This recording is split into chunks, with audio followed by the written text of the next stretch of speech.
வணக்கம், good morning. இது உங்கள் வெங்கடேஷன் ரெயின்மேன் ஸ்டுடியோவின் இனிய காலை வணக்கங்கள். இன்றைய வானிலை அறிக்கை 26 ஏப்ரல் 2021. 26 ஏப்ரல்னாலே ஒரு ஸ்பெஷல் இருக்கும். வீடியோவில் இன்றைக்கி நம்ம பேச போகிறது இன்றைய வானிலை அறிக்கை, இன்றைய வெப்பநிலை எப்படி இருக்கும், இன்றைய மழை வாய்ப்புள்ள பகுதிகள், எங்கே கனமழை எங்கே பலத்த மழையாக இருக்கலாம் அப்படிங்கிறத பற்றி பேச போகிறோம். அடுத்து ரெண்டாவது விஷயமா இந்த மழைக்கான காரணம் என்னவா இருக்கும், புதிய காற்று சுழற்சி ஏதாவது உருவாயிருக்கா, புயல் உருவாயிருக்கா, மழை வருமா, வெள்ளம் வருமா, பல கேள்விகள் நீங்கள் கேட்டிருக்கீங்க. அதுக்கான விரிவான பதில் இருக்கும். அடுத்து மூணாவது விஷயம், நீண்ட கால வானிலை அறிக்கை இந்த மாத இறுதியிலோ அல்லது மே மாதத்தில் ஏதாவது சலனம் வரப்போதா என்ன அப்படிங்கிறத பற்றி தான் இந்த வீடியோவில் நம்ம பார்க்க போகிறோம். எங்கேயுமே இந்த வீடியோவில் ஸ்கிப் பண்ணாமல் ஃபுல் வீடியோ பாருங்கள், உங்களுக்கு ரொம்ப பயனுள்ள விஷயமா இருக்கும். ஏன்னா இந்த வீடியோ உண்மையாகவும் உண்மையை தெளிவாகவும் உண்மையை காரணத்தோடும் உங்களுக்கு விளக்கக்கூடியதாக இருக்கும். ஸோ உங்களுக்கு பயனுள்ள ஒரு வீடியோ எங்கேயுமே ஸ்கிப் பண்ணாமல் முழுசாக பாருங்கள். மீன்வைல் இந்த வீடியோவோட கீழே டிஸ்கிரிப்ஷனில் Telegram ID, Facebook ID, Twitter ID நம்ம கொடுத்துருக்கோம். அதுலேயும் நீங்கள் இணைந்து எங்களுடன் பயணிக்கலாம். இந்த வீடியோவில் நம்ம போகிறதுக்கு முன்னாடி நீங்கள் இந்த சேனலுக்கு புது வியூவராக இருந்தீங்க அப்படின்னாலோ இல்லை அனாலிட்டிக்ஸில் நான் அடிக்கடி பார்க்குறேன், நீங்கள் வெளியிலேருந்து நம்ம சேனலை தேடி வந்து வீடியோவை பார்க்குறீங்க. ஸோ தயவு செஞ்சு நீங்கள் இந்த சேனலை சப்ஸ்கிரைப் பண்ணி வச்சுக்கோங்க. அதாவது இந்த வீடியோக்கு கீழே சப்ஸ்கிரைப் பட்டன் இருக்குது, அது பக்கத்தில் ஆல் அப்படிங்கிற நோட்டிஃபிகேஷனை எனேபிள் பண்ணி வச்சுக்கோங்க. உங்களுக்கு நான் அப்லோட் பண்ணுற ஒவ்வொரு வீடியோவும் இமீடியட்டாக உங்களுக்கு நோட்டிஃபிகேஷனாக வரும். நீங்கள் ஓப்பன் பண்ணி செக் பண்ணி பார்த்துக்கலாம். வாங்க நம்ம இன்றைக்கி வீடியோக்குள்ளே போகலாம். இன்றைய வானிலை பொறுத்தவரை, வெப்பநிலை பொறுத்தவரை வடகடலோர தென்கடலோர பகுதிகள் ஃப்ரம் நெல்லூர் டு கீழே ராமநாதபுரம் வரையிலையும் இயல்பிலிருந்து 1 டிகிரி விலகி அதிகபட்சமாக வெப்பநிலை உயரக்கூடும். ஹியூமிடிட்டி புழுக்கத்தன்மை மாலை அல்லது இரவு நேரங்களில் கடல் காற்று வரும் பொழுது அதிகமாக இருக்கக்கூடும். அதனால் வெயில் அதிகமாக நீங்கள் ஃபீல் பண்ணக்கூடும். ஸோ மற்றபடி மழைக்கான வாய்ப்புகள் பற்றி நான் பின்னாடி வரேன். உட்புற தமிழகம், சேலம், ஈரோடு, தருமபுரி இந்த பகுதிகளில் இயல்பிலிருந்து 2 டிகிரி, மதுரை உள்பட இயல்பிலிருந்து 2 டிகிரி விலகி அதிகபட்சமாக வெப்பநிலை பதிவாவதற்கான வாய்ப்புகள் அதிகமாக இருக்கிறது. அடுத்து நிறைய பேர் வந்து கேள்வி கேட்டீங்க, சார் புது காற்று சுழற்சி ஏதாவது உருவாகியிருக்கா? நிறைய இடங்களில் உருவாயிருக்கு, ஒரு காற்று சுழற்சி உருவாயிருக்கு, கனமழை கொட்டப்போகிறது அப்படின்லாம் சொல்லியிருக்காங்க. அது உண்மையா அப்படின்னு நீங்கள் எனக்கு கேள்வி கேட்டீங்க. சில பேர் வந்து ஒரு புயல் ஒன்று ஃபார்ம் ஆகிருக்கு, அதனால் வந்து திருவள்ளூர் இந்த பகுதிகளெல்லாம் வந்து கனமழை கொட்டப்போகுது, வெள்ளம் வரப்போகுது அப்படின்னு சொல்லியிருக்காங்க. அது உண்மையா அப்படின்னு நீங்கள் எனக்கு கேட்டிருந்தீங்க. நண்பர்களே, உங்களுக்கு ஒரு தெளிவான ஒரு விஷயம் சொல்கிறேன். கடல் பகுதியில் இலங்கைக்கு ஒட்டிய பகுதியோ இல்லை மத்திய வங்கக்கடல் பகுதியிலோ அரபிக்கடல் பகுதியிலோ எந்த ஒரு சலனமும் எந்த ஒரு சுழற்சியும் இப்பொழுதைக்கு இல்லை. இருக்கக்கூடிய 2 சுழற்சியும் உயர் அழுத்த சுழற்சியாக தான் இருக்கிறது. அதாவது உலர்ந்த சுழற்சின்னு சொல்லுவோம், ஹை ப்ரெஷர் ஜோன் தான் இருக்குது.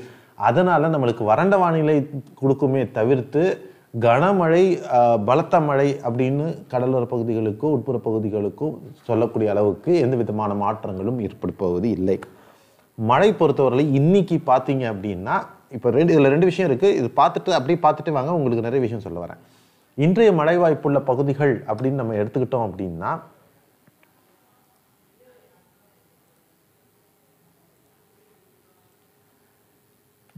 டெல்டா, அதாவது கடலூருக்கு கீழே இருக்கக்கூடிய வேதாரண்யம், கும்பகோணம், தஞ்சாவூர், அருப்புக்கோட்டை, மன்னார்குடி, அதை சுற்றியுள்ள பகுதிகள், இங்கெல்லாம் பார்த்தீங்க அப்படின்னா உங்களுக்கு மிதமான மழை பெய்யறதுக்கு, அதாவது லேசானது முதல் மிதமான மழை வரக்கூடும்.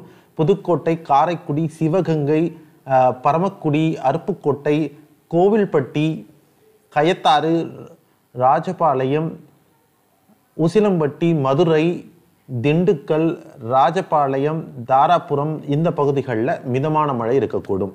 நாகர்கோவில், கன்னியாகுமரி, திருநெல்வேலியின் சில பகுதிகள், கடையநல்லூர், தேனி, கம்பம், போடி, தென்காசியை ஒட்டிய மலைப்பகுதிகளில் மிதமானது முதல் சில இடங்களில் கனமழை இருக்கக்கூடும்.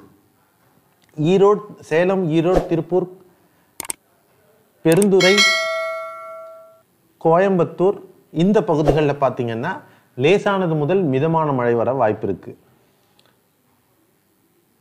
மழை சார்ந்த இடங்கள்ல, அதாவது மேற்கு தொடர்ச்சி மலை சார்ந்த இடங்கள்ல ஊட்டி, கொடைக்கானல், வால்பாறை இந்த பகுதிகளில் மிதமானது முதல் ஒரு சில பகுதிகளில் கனமழை இருக்கக்கூடும் இன்னைக்கு. ஏன்னா மழை ஒட்டிய பகுதிகள் ஓரியோ லிஃப்டிங் அதிகமாக இருக்கும். ஸோ அதனால் அந்த இடத்துல மாய்ஸ்சர் கண்டென்ட் இருக்கிறதுனால மழை அதிகமாக பெய்யறதுக்கான வாய்ப்புகள் அதிகமாக இருக்குது. இந்த பக்கம் தர்மபுரி, ஒகேனக்கல் பகுதிகள்லையும் ஆம்பூருக்கு தென்கிழக்கா சில இடங்களில் மழை இருக்கக்கூடும். திருச்சியிலும் இன்னைக்கு லேசான மழை இருப்பதற்கான வாய்ப்புகள் அதிகம் பிரகாசமாக தெரியுது. ஓகேங்களா? ஸோ இதுதான் இன்னைக்கான மழை சார்ந்த பகுதிகளை நம்ம சொல்கிறோம். இன்னைக்கு ஒரு கனமழையெலாம் வரத்துக்கு, பெரிய கனமழை வரத்துக்கான, பலத்த மழை வருவதற்கான வாய்ப்பு மேற்கு தொடர்ச்சி மலை ஒட்டிய பகுதிகளில் தான் இருக்கிறதுக்கான வாய்ப்புகள் இருக்குது. அடுத்து காரணம் என்ன அப்படின்னு பார்த்தோம் அப்படின்னா, கிழக்கிலிருந்து மேற்கா காற்று வர்ற டைமை நம்ம வடகிழக்கு பருவமழைன்னு சொல்கிறோம். மேற்கிலிருந்து கிழக்கா போகும்போது அது தென்மேற்கு பருவமழை அப்படின்னு சொல்கிறோம். இந்த இதுவுமே ரெண்டும் டக்கு டக்குன்னு மாறுமா? மாறாது. கிழக்கிலிருந்து மேற்கா மாறுறதுக்கு ஃபார் எக்ஸாம்பிள் நீங்கள் ஒரு கடிகாரம் எடுத்துக்கிட்டிங்கன்னா 1 2 3 4 5 6 7 8 9 10 11 12 இப்படி கிளாக் வைஸாக சுற்றினா தான் இந்த 12ங்கிற ஒரு சுழற்சி முடியும். அது மாதிரி தான் இந்த மாதிரி கிழக்குலேருந்து மேற்கா போயிட்டு இருந்தது கொஞ்சம் கொஞ்சமாக மாறி இப்போ தென்கிழக்கா போயிட்டுருக்கு. ஓகேங்களா? இது வரக்கூடிய நாட்களில் கொஞ்சம் கொஞ்சமாக மாறி இந்த தென்மேற்கு திசையை மாறிடும். இந்த மீன்வைல் டைம் இந்த தென்மேற்குல இருந்தும் சரி, இந்த தென்கிழக்குல இருந்தும் போகக்கூடிய காற்றின் உராய்வு இங்கே தான் ஏற்படுது. இந்த ஏற்படுறதுனால தான் இந்த மழை மேகங்கள் உருவாக்கி இந்த இடங்கள்ல எல்லாமே மழை பெய்கிறது. இது இங்கிலீஷில் கன்வர்ஜென்ஸ், கன்வெக்ஷன் அப்படின்ற 2 வார்த்தைகளில் கூப்பிடுறாங்க. இது எப்படி உருவாகும் அப்படின்னா, நெருப்பு இல்லாமல் புகை வராது. நெருப்பு எப்படி உருவாகும்? ஒரு உராய்வு ஏற்படும் பொழுது தான் நெருப்பு வரும். ஃபார் எக்ஸாம்பிள் ஒரு வத்திக்குச்சி எடுத்துக்கிட்டாலும் ஒரு ரேப்பரில் நீங்கள் அதை ஒரு உராய்வை ஏற்படுத்தும் போது அந்த உராய்வில் ஏற்படக்கூடிய ஒரு வேதியியல் மாற்றத்தினால் ஏற்படக்கூடியது தான் மழை. அது நெருப்பாக ஃபார்ம் ஆகுது. ஆதி காலத்தில் ஆதாம் ஏவாள் டைமில் நம்ம கேட்டிருப்போம், 2 கல்லை உராசும் பொழுது ஒரு நெருப்பு பொறி வந்தது. அதாவது அந்த உராய்வில் தான் ஒரு நெருப்பு பொறி வந்தது. அது மாதிரி தான் காற்றினுடைய திசை மாறுபாடும் பொழுது, ஒரு காற்றோட இன்னொரு காற்று உராயும் பொழுது மழை மேகங்கள் உருவாகின்றன. இவ்வளோதான் சிம்பிள் டெக்னிக். அதனால தான் அந்த இடங்கள்ல மழை வருது. அதனால தான் உட்புற மாவட்டங்களில் மழை இருக்கும், கடலோர மாவட்டங்களில் மழை இருக்காது. சரி சார், கேரளாவில் கடலோர மாவட்டம் தானே, அங்கேயே மழை வருதுன்னு கேட்பீங்க. ஏன்னா இப்போ மழை மேகங்கள் கிழக்குலேருந்து மேற்காவும் தென்மேற்காவோ இல்லை மேற்காவோ தான் பயணிக்குது. அப்போது கேரளா பொறுத்தவரையிலையும் கடலுக்குள்ளத்தான் அந்த மேகம் போகும். எப்போ தென்மேற்கு பருவமழையில் வேலூர் இந்த பக்கத்தில் இருக்கக்கூடிய மழை மேகங்கள் சென்னையை நோக்கி கடலுக்குள்ளே போகுதோ, அதே மாதிரி இப்போ கிழக்குலேருந்து மேற்கா போகிறதுனால அந்த இடங்கள்லாம் அதிகமாகவும் மழை பெய்யறதுக்கான வாய்ப்புகளாக அமையுது. இவ்வளோ தான் சிம்பிள் டெக்னிக். இந்த சிம்பிள் டெக்னிக் நீங்கள் புரிஞ்சுக்கிட்டீங்க அப்படின்னா வானிலையில் ஒரு பேசிக் ஃபண்டமெண்டல் நீங்கள் கற்றுக்கிட்ட மாதிரி. இது ஒரு வீடியோ. அடுத்து நீண்ட கால வானிலை அறிக்கையில் பொறுத்தவரையிலையும் பார்த்தீங்க அப்படின்னா, எல்லா வானிலை படிமங்களும் ஒத்த கூறுவது கேரள பகுதிகளில், மேற்கு தொடர்ச்சி மலையை ஒட்டிய தமிழக பகுதிகளில் இங்கே தான் கனமழை இருக்கிறதுக்கான வாய்ப்புகள் அதிகமாக இருக்கிறதா சொல்லுது. அதாவது நான் இப்போ எடுத்து வச்சிருக்கிறது இது இந்த மாத கடைசி வரலையும், அதாவது மே 5ஆம் தேதி வரலையும் இருக்கக்கூடிய ஒரு வரைபடம். இன்னொரு படத்தை காட்டுறேன். இதுக்கு பேர் ட்ரெண்ட் செட் அப்படின்னு சொல்லுவோம். அதாவது அனாமலி, இதுக்கு இங்கிலீஷில் பேர் அனாமலின்னு பேர். அனாமலி அப்படின்னா வானிலை படிமங்கள் ஒரு மாசத்துல ட்ரெண்ட் இப்படி இருக்கும் அப்படிங்கிறத ஊர்ஜிதப்படுத்தி அதை பல தரவுகளின் அடிப்படையில் சூப்பர் கம்ப்யூட்டரில் கொடுக்கக்கூடிய ஒரு பேர் தான் அனாமலி. இந்த அனாமலி வச்சு தான் நம்ம இந்த மாதம் இப்படிலாம் இருக்கும்ன்றதை முன்னாடியே கணிக்கிறோம். அதை பேஸ் பண்ணி தான் உங்களுக்கு சொல்கிறேன். இந்த கணிப்பு மே இறுதி வரலையும் இருக்கக்கூடிய வானிலை படிமத்தினுடைய அனாமலி. இது என்ன சொல்லுது? கேரள பகுதிகளிலிருந்து மும்பை வரலையும் எக்ஸஸ், சூப்பர் எக்ஸஸ். ஓகேங்களா?